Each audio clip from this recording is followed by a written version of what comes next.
வாக்கு நிறைவேற்றப்பட வேண்டும் என்பதை நன்றாக புரிந்து கொள்ளுங்கள். இன்றைக்கு நான் சொல்ல வந்தது, கொடுத்த வாக்கு ஒரு மிக முக்கியமான வாக்கு என்ன தெரியுமா? நாங்க திருமணத்தில் கொடுத்த வாக்கு. நாங்க எல்லாரும் வாக்கு கொடுத்திருக்கின்றோம். ஒரு நிக்காஹ்ல ஒரு ஃபார்ம்ல சைன் பண்ணி இருப்போம். விருப்பம் விரும்பியோ விரும்பாமலோ தெரிந்தோ தெரியாமலோ கபில்து நிக்காஹா சொல்லி இருப்போம். இந்த ப்ராமிஸ பத்தி குர்ஆன் என்ன சொல்லுது? இந்த ப்ராமிஸ பத்தி குர்ஆன் என்ன சொல்லுது? நான் இப்படி சொன்னா அவளுக்கு இது விளங்கும் நினைக்கிறேன். குர்ஆன் அல்லாஹ் சுப்ஹானஹு வ தஆலா நபிமார்களுக்கு வேதத்தை கொடுத்தான். குர்ஆன், இன்ஜீல், தௌராத், ஜபூர், சுஹ்ஃபுகளை கொடுத்தான்.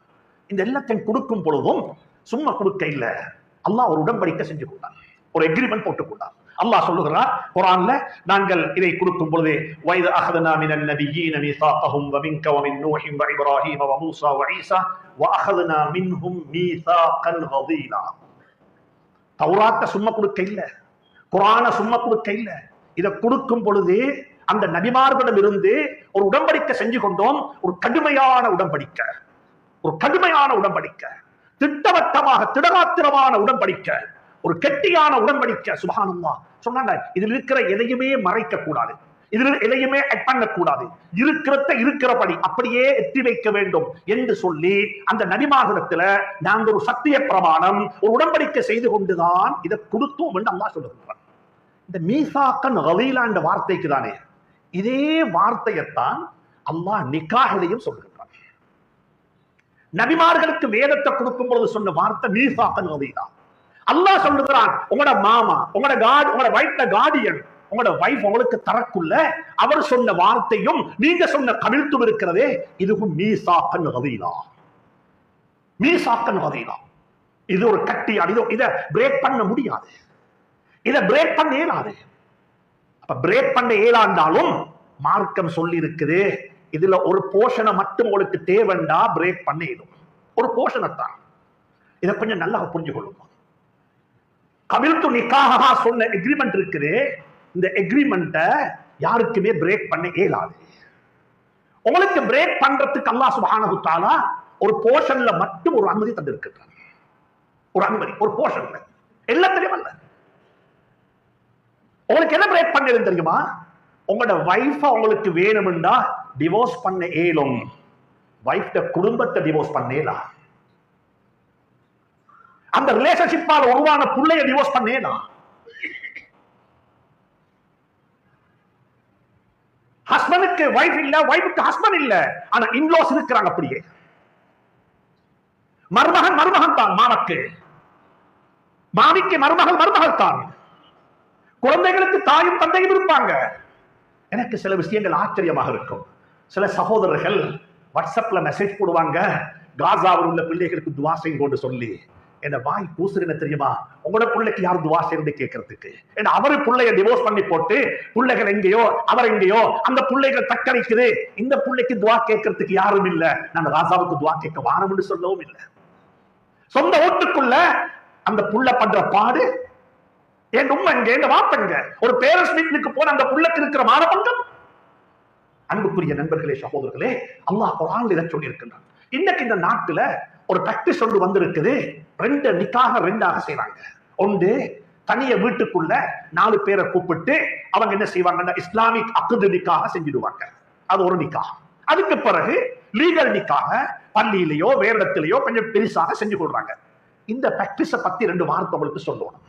இதுல மார்க்கம் என்ற அடிப்படையில நீங்க இப்படி செய்யறதுல எந்த தவறும் கிடையாது, உங்களுக்கு செஞ்சு கொள்ளணும். லீகலை வேறையா செய்வீங்க, இஸ்லாமிக்கலி செய்யப்பட வேண்டியத 2 ஷாஹித வச்சு ஒரு வலி மாப்பிள்ளைய பார்த்து என்ற மகள் உங்களுக்கு நிக்காக செஞ்சு தந்தேன், இவ்வளவு ரூபா மகர் என்று சொல்லி எழுத இல்ல, லீகல் ஃபார்ம் மட்டும் நடக்க இல்ல, அந்த நிக்காக நடந்துட்டு. ஆனா பிரச்சனை எங்க தெரியுமா வரும்? லீகலுக்கு போகாம இந்த நிக்காக நீங்க செஞ்சுட்டீங்க. இந்த நிக்காகத்தான் நம்ம இங்க சொல்றது மீசாக்கன் கலீலான்னு சொல்லி. இதுதான் மீசாக்கன் கலீல். நீங்க சொன்னீங்களே 2 பேருக்கு முன்னால ஏண்ட மகள் உங்களுக்கு நிக்காக தந்தேன் என்று, இதுதான் மீசாக்குன் கலீல். இந்த நிக்காஹ் ரெஜிஸ்டர் பண்ணப்பட்டில்ல, இது நம்ம ஒபிஷியலாக எழுத இல்ல, அதனால எனக்கு இதை பிரேக் பண்ண இயலும், அதனால எனக்கு இது இல்லாமக்கிக் கொள்ள இயலும் என்று சொல்லி யாரும் அதை லேசாக கருதவான. இன்கேஸ் அந்த அக்துக்கு பிறகு மாப்பிள்ள மௌத்தாகிட்டாரு, ஹார்ட் அட்டாக்ல ஒரு ஆக்சிடென்ட்ல மௌத்தாகிட்டாரு. இப்ப என்ன சட்டம் சொல்லுங்க பார்ப்போம். இது குர்ஆன், நான் சொல்றது குர்ஆன், இது ஒன்று மதுஹபுகள் அல்ல. அந்த பெண் 4 மாசம் 10 நாள் இதா இருக்கும். There is no legal formation ஒன்று நடந்தில்லை.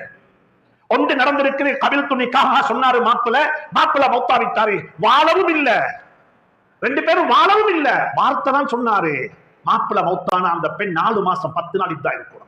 அது மட்டுமல்ல, ஹஸ்பண்டுடைய டோட்டல் அசெட்டை கணக்கு பார்த்து அதுல வர வேண்டிய எல்லாத்தையும் பூல் பண்ணி husband total அசெட்ல 25% owned by that girl. நீங்க கொடுப்பீங்களா கொடுக்க மாட்டீங்களான்றது வேற பகுதி, அது வேற சப்ஜெக்ட். அது உங்களுக்கு எந்த காரணம் கொண்டும் ஹலாலாக மாட்டாது. குர்ஆன் சொல்லுது, அனந்தர சொத்துல துரோகம் செஞ்சவன் நரகத்தில நிரந்தரமாக இருப்பான் என்று. அதுக்கு மன்னிப்பு கிடைக்கும் என்பது சந்தேகம். அது ஒரு வயலேஷன்ஸ். அல்லாஹ் சுப்ஹானஹு வ தஆலா இதை மிக தெளிவாக சொல்லி இருக்கிறான். அதனால தயவு செஞ்சு சொல்லுகின்றேன், அன்புக்குரியவர்களே, இந்த நிக்காஹ் செய்யறவங்க இந்த விஷயத்தை கவனத்துல கொள்ளுங்க. இல்ல லீகலுக்கு போக இல்ல தானே, அதனால அனந்தர சொத்து கொடுக்க தேவையில்ல. லீகலுக்கு போக இல்ல தானே, அதனால இதா இருக்க தேவையில்ல. லீகலுக்கு இன்னும் போக இல்ல தானே, அதனால செலவுக்கு பணம் கொடுக்க தேவையில்ல என்று சொல்லி எதுவுமே மார்க்கத்துல கல்யாணம் முடித்தா, திருமணம் முடித்தா ஒரு ஹஸ்பண்ட் தந்த வைஃபுக்கு என்னெல்லாம் செய்யணுமோ அது எல்லாத்தையும் செய்யணும். சரி, இப்படி வச்சுக்கொள்வோமே, டிவோர்ஸ் ஆகிட்டது. லீகலுக்கு போறதுக்கு முன்னாலேயே ஹஸ்பண்டுக்கு வாழ வேண்டும், வைஃபுக்கு வாழ வேண்டும், 2 பேரும் பிரிஞ்சு கொண்டாங்க. இப்ப என்ன சட்டம்? இப்ப சட்டம் இருக்குது. கொடுத்த மகரை யாரை பொறுப்பெடுக்கணும்? மகர் யாருக்கு போகணும்? சுப்ஹானல்லாஹ். இதா இருக்கணுமா தேவையில்லையா? உங்களுக்கு தான் தெரியும். நீங்க 2 பேரும் அந்த பீரியட்ல ஹஸ்பண்ட் வைஃபாக வாழ்ந்திருப்பீங்கன்னா இதா இருக்க வேண்டி வரும். ஹஸ்பண்ட் வைஃபா வாழ இல்ல, சும்மா நீங்க காபி ஷாப்ல தான் மீட் பண்ணுவீங்க, அப்ப இதா இருக்க வேண்டிய அவசியம் ஏற்பட மாட்டாது. இது உங்களுக்கு தான் தெரியும். அன்புக்குரிய நண்பர்களே, சகோதரர்களே, இது 2ஐயும் வெவ்வேறாக பாருங்க.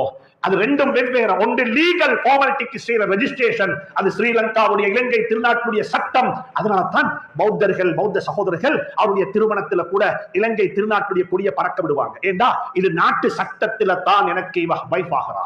எங்களுக்கு நாட்டு சட்டத்துல மட்டுமல்ல, அல்லாஹ்வுடைய சட்டத்தில் அவனுக்கு வைஃப். وَكَيْفَ تَأْخُذُونَهُ وَقَدْ أَفْضَىٰ بَعْضُكُمْ إِلَىٰ بَعْضٍ وَأَخَذْنَا مِنكُم مِيثَاقًا غَلِيظًا. இந்த விடயத்தில் ரொம்ப கவனமாக இருக்க வேண்டும்.